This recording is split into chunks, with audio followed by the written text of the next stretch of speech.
நமச்சிவாய். ஜெய் வராகி. உலகம் முழுவதும் வாழக்கூடிய நெக்ஸ்ட் ஜென் நேயர்கள் அனைவருக்கும் நமச்சிவாய் வாழ்த்துக்கள்.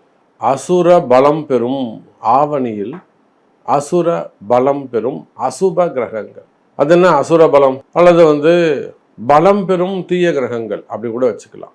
இந்த ஆவணி மாசத்துல செவ்வாயும் சுக்கிரனும் மிதுனம் கன்னின்னு சொல்லக்கூடிய புதனுடைய வீட்டில் அமைகிறார்கள். பொதுவாக புதனுடைய வீட்டில் அசுப கிரகங்கள் இருந்தால் அது அவ்வளவு சிறப்புடையது அல்ல. ஒரு பேரு புகழ் இதெல்லாம் வாங்கி கொடுக்கும். அவங்க பெரிய ஆளாக இருப்பாங்க, வெளிநாடுகளில் இருப்பாங்க, கடல் கடந்து போயிட்டு கொடிகட்டி பறந்து வாழ்வாங்க. ஆனாலுமே கூட அவங்க அவங்க வாழ்க்கையில் அடிக்கடி சில திருப்பங்கள் வந்து சேரும், மாற்றங்கள் வந்து சேரும். ஒரு மன மகிழ்ச்சி இருக்காது, ஒரு மனசில் ஒரு நிம்மதி இருக்காது, தேவையில்லாத கஷ்ட நஷ்டங்கள், அப்புறம் அடுத்து என்ன பண்ணுறதுன்னு தெரியாது. ஒரு லெவல் வரலும் வளர்ந்துருவாங்க, அந்த லெவலுக்கு மேலே அவங்க கிராஸ் பண்ண முடியாது. ஒன்றுமே இல்லாமல் இருந்த சமயம் நான் ஜீரோவாக இருந்தேன், பட்டு கிடுகிடுன்னு ஒரு 5-10 வருஷத்தில் ஒரு நல்ல ரேங்க், ஒரு நல்ல இடத்த ரீச் பண்ணிட்டேன். சொந்த வீடு, வாசல், 2-3 சொத்து எல்லாமே இருக்குது. பட் இதை கிராஸ் பண்ணி நான் மேலே போகணுன்னு நினைக்கிறேன், பட் அது முடியல. இங்கே தான் நான் அடி வாங்குறேன், வாங்குறேன் அப்படின்லாம் சொல்லுவாங்க. அப்போது மிதுனம் கன்னியில் செவ்வாய் சுக்கிரன் இருந்தால் அவங்களுக்கு என்ன ஆகுதுங்க? வாழ்க்கையில் பல தடைகள் ஏற்படுகிறது. இது யாருக்குன்னா மிடில் கிளாஸ், அதை கிராஸ் பண்ணி நெக்ஸ்ட் லெவலுக்கு போகணும்னு யாரெல்லாம் ஃபீல் பண்ணுறாங்களோ அவங்களுக்கு தான் இது பொருந்தும். அதே போல் நான் ரொம்ப கஷ்டத்தில் இருக்கிறேன், ஒரு ஸ்டார்டிங் ஏஜ் ஒரு 24 வயசு 27 வயசு, வாழ்க்கையில் முன்னுக்கு வரணும்னு துடிக்கிறாங்க பார்த்தீங்களா பசங்க, அவங்களுக்கும் இது பொருந்தும். வயோதிக பருவத்திற்கு இது பொருந்தாது. அப்போ மிதுன செவ்வாய் கன்னி சுக்கிரன், இதோட கூட சனியுடைய பார்வை. சனிக்கு கேந்திரத்தில் 3 கேந்திரங்கள், சனிக்கு 1, 4, 7, 10ஆம் அதிபதி 5. அப்போ 4 சனிக்கு 4 கேந்திரமும் வேலை செய்யுது. அது இப்போ எப்படி எடுத்துக்கலான்னா, பலம் பெறும் அசுப கிரகங்கள்.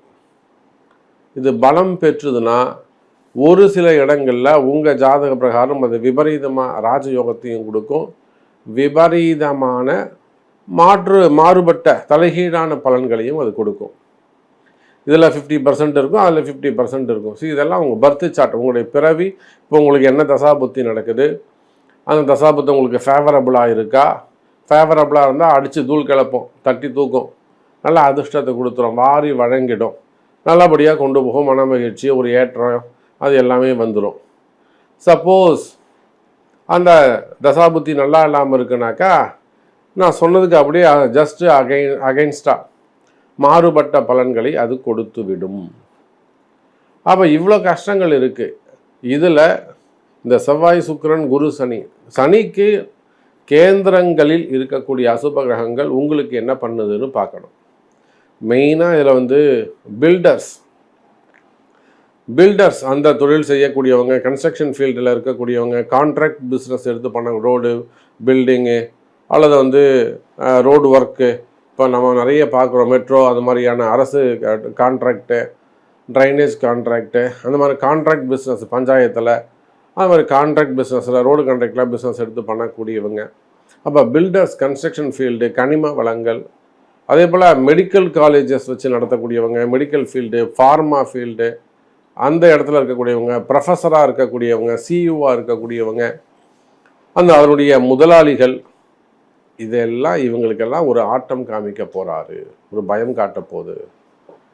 அப்போ இது போக தனித்தனியாக ஒவ்வொரு ராசிக்கும் எப்படி இருக்குன்னு பார்க்கலாம் வாருங்கள். விருச்சக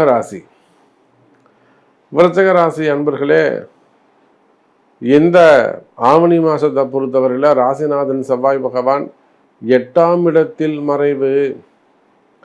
நான் அதுதான் ஆரம்பத்திலே சொன்னேன், சார் செவ்வாய் மிதுன செவ்வாய் ஆகாது, எச்சரிக்கையாக இருக்க வேண்டும், கவனமாக இருக்க வேண்டும். இதெல்லாம் நான் ஓப்பனிங்லேயே சொல்லிட்டேன், யாராக இருக்கணும், டாக்டர்ஸு, ஹாஸ்பிட்டல்ஸு, இதெல்லாம் சொல்லிட்டேன்.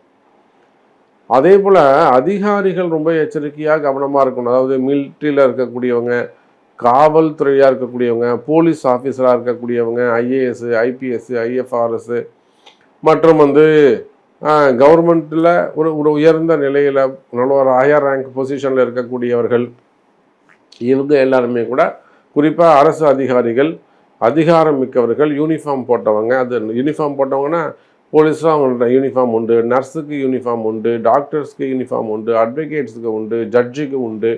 அப்போ எந்தெந்த அதிகாரிகளுக்கெல்லாம் எந்தெந்த வேலைக்கெல்லாம் யூனிஃபார்ம்ஸ் உண்டோ அந்த துறை அதிகாரிகள் அனைவரும் எச்சரிக்கையாக, சீருடை பணியாளர்கள் எல்லாரும், சீருடை பணியாளர்னால் நம்ம ஊரில் வந்து வெறும் போலீஸ் மட்டும்தான் நம்ம சொல்கிறோம், காவல்துறை மட்டும்தான் சொல்கிறோம். காவல்துறையை கடந்து காவல்துறை உண்டு, அது இல்லாமல் அது சேர்த்து.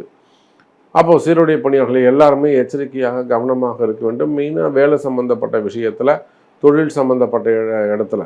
அப்போ தொழில் நல்லா இருக்குது, வியாபாரம் நல்லா இருக்குது, அப்படி இல்லாட்டி வந்து வேலை நல்லா இருக்குன்னா வெளியில் நீங்கள் செய்யக்கூடிய உங்களுடைய ஆக்டிவிட்டீஸ் வந்து டிஸ்டர்ப் ஆகுதுன்னு அர்த்தம். வெளியிலனா என்ன, பணம் காசு கொடுத்து ஏமாந்துருக்கலாம், காசு பணம் ஏமாந்துருக்கலாம், லோன் அதிகரிச்சிருக்கலாம், கடன் அதிகரிச்சிருக்கலாம், கடன் சுமைகள் கட்ட முடியாமல் இருக்கலாம், இல்லை வீட்டில் பிரச்சனைகள் இருக்கலாம். அங்கே ஒரு சில இடங்களில் ஏமாந்துருக்கலாம். நீங்கள் மனைவிக்கிட்டேயோ பசங்கள்கிட்டையோ நண்பர்களிடத்துலையோ அல்லது வந்து உறவுகள்கிட்டையோ க்ளோஸ் ரிலேஷனாக இருப்பாங்க, அவங்கள்ட்ட நீங்கள் ஏமாந்துருக்கலாம். அதுக்கு ஒரு சண்டை சச்சரவு, மன வருத்தம் இதெல்லாம் அங்கே வந்து ஏற்பட்டிருக்கும். அப்போ விருச்சக ராசி நேயர்களே, ராசிக்கு 8ஆம் இடத்தில் இருக்கக்கூடிய உங்களுடைய ராசிநாதன் கண்டிப்பாக மன தைரியம் அதிகரிக்கும். இப்போ விருச்சக ராசியை பொறுத்த வரையில் மற்றவங்களுடைய பேச்சை நீங்கள் வந்து கேட்குறது சிறப்பாக இருக்காது. யாருக்கும் வந்து நம்பிக்கை வைக்காதீங்க, யாருக்கும் நம்பிக்கையாக கொடுக்காதீங்க. இவங்க வந்து 10 நாளில் கொடுத்துருவாங்க, 3 நாளில் கொடுத்துருவாங்க அப்படின்லாம் வந்து நம்பிக்கையாக கொடுக்கறது வந்து அவ்வளோ சிறப்பாக இருக்காது. நிச்சயமாக யாரையும் நம்புவதும் சிறப்பானதாக இருக்காது.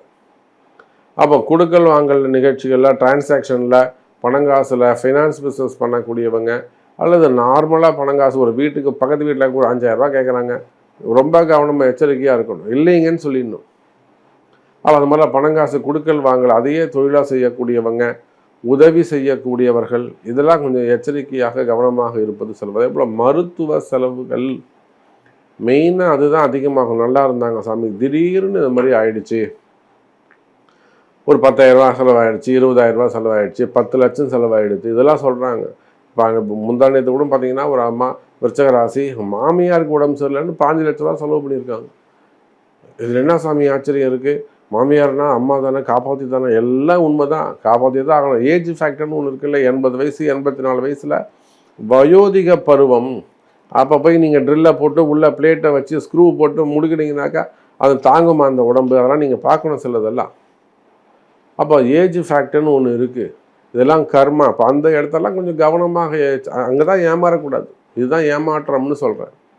அப்போ இந்த மாதிரிலாம் வீண் செலவுகள், வீண் விரயங்கள் இதெல்லாம் இருக்குமே. ஆனால் அப்போ இதெல்லாம் நீங்கள் தடுக்கணும்னா வீட்டில் வந்து ஒரு அஸ்திரஹோமங்கள் செய்வது, இல்லை வீட்டில் வந்து ஒரு பிரத்யங்கரா யாகம் செய்வது, இல்லை உங்கள் ஆஸ்பர் உங்கள் பர்த் சார்ட்டு, இல்லை உங்கள் பிறப்பு ஜாதகம், இல்லை இப்போ கரண்ட்லாம் உங்களுக்கு என்ன மாதிரியான கஷ்டங்கள் இருக்குது, தொடர்ந்து மருத்துவ செலவு வருது, மனசில் ஒரு பயம் இருக்குனாக்கா அதுக்கு சூரியனி துர்கா பண்ணலாம், துர்கா சுக்தங்கள் பண்ணலாம், சுக்த ஹோமங்கள் பண்ணலாம். அந்த மாதிரி உங்களுக்கு கரண்ட்டில் என்ன வழிபாடுகள் தேவை அப்படிங்கிறத பார்த்து, அது உங்கள் கம்பெனியாக இருக்கலாம், உங்கள் வீடாக இருக்கலாம், உங்கள் ஆஃபீஸாக இருக்கலாம், அப்போ அந்த மாதிரி இடங்களில் ஒரு ஹாஸ்பிட்டலாக இருக்கலாம், ஆமாம் ஹாஸ்பிட்டலாக இருக்கு, ஏன் காலேஜஸாக இருக்கலாம். ஒரு பெரிய இன்ஸ்டியூஷன் மெட்ராஸில் அவங்க வந்து டாப் 10ல் இருக்காங்க, அவங்க வந்து ஆமாம் நேம் சொல்லக்கூடாது, டாப் 10ல் இருக்காங்க அவங்க. ஸோ அவங்களுக்கு அந்த காலேஜில் இப்போ நமக்கு 2 நாள் இருந்து அவங்களுக்கு வந்து அந்த பிரத்யங்கரா ஹோமம் செஞ்சு கொடுத்துட்டு வந்தோம். ஸோ அந்த மாதிரி ஒரு பிரச்சனை அங்கே. ஆகையினால் அந்த மாதிரி எந்த சில பரிகாரங்களும் உங்களுக்கு கை கொடுக்கும், வாழ வைக்கும். 8ஆம் இடத்தில் இருக்கக்கூடிய செவ்வாய், அதே போல் லாபஸ்தானத்தில் இருக்கக்கூடிய 12ஆம் அதிபதி. ஏன் 12ஆம் அதிபதி லாபஸ்தானம் போனார்னா விரயம்தான் லாபமாக இருக்குது உங்களுக்கு. கையில் காசு தங்கலை, கையில் காசு நிற்க மாட்டேங்குது, இதுதான் உங்களுக்கு ரெக்கார்டாக இருக்கும். ஸோ இதெல்லாம் பரிகாரங்கள் கை கொடுக்கும் விருச்சிக ராசி நேயர்களே. அப்போ அதே போல் குடும்பஸ்தானம்,